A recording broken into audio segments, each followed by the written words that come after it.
అనుమానం పెనుభూతమై కంటికి రెప్పలా చూసుకోవాల్సిన భార్యను కాటికి పంపాడు భర్త. అందరూ చూస్తుండగానే నడి రోడ్డుపై ఆమెను కత్తితో 7 నుంచి 8 సార్లు పొడిచి చంపాడు. భార్యను చంపేసి వెంటనే అతను కూడా సూసైడ్ చేసుకోవడానికి ట్రై చేశాడు.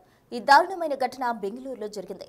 అతనికి అంతలా భార్యను చంపాల్సిన అవసరం ఏమొచ్చిందంటే, బెంగళూరులోని హెబ్బగోడికి చెందిన శ్రీగంగా మోహన్ రాజు 7 ఏళ్ల క్రితం పెళ్లి చేసుకున్నారు. ఈ జంటకు 6 సంవత్సరాల కొడుకు ఉన్నాడు. ఎంతో సంతోషంగా ఉన్న వీరి కాపురంలో ఓ అనుమానం చిచ్చురేపింది. దీంతో భార్యపై అనుమానం పెంచుకున్న మోహన్ తరచూ గొడవ పడేవాడు. తన స్నేహితుడితో అక్రమ సంబంధం పెట్టుకుందని భార్యను అనుమానించసాగాడు. ఈ నేపథ్యంలో 2-3 సంవత్సరాలుగా ఇద్దరు గొడవ పడుతూనే ఉన్నారు. దీంతో భార్యాభర్తలు గత 8 నెలలుగా విడివిడిగా నివసిస్తున్నారు. ఈ క్రమంలో ఇటీవల కుమారుడిని కలవడానికి మోహన్ రాజు రాత్రి వేళ శ్రీగంగ ఇంటికి వచ్చాడు. దీంతో భార్యాభర్తల మధ్య మరోసారి గొడవ జరిగింది.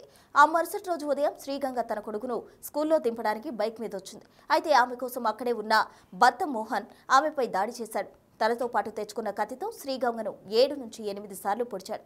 తీవ్రంగా గాయపడిన శ్రీగంగను స్థానికులు హాస్పిటల్కు తరలించారు. కానీ ఆమె అక్కడ చికిత్స పొందుతూ మరణించింది. సమాచారం అందుకున్న హెబ్బగోడి పోలీసులు సంఘటనా స్థలికి చేరుకుని నిందితుడు మోహన్ రాజును అరెస్ట్ చేశారు. దీనిపై కేసు నమోదు చేసి దర్యాప్తు ప్రారంభించారు.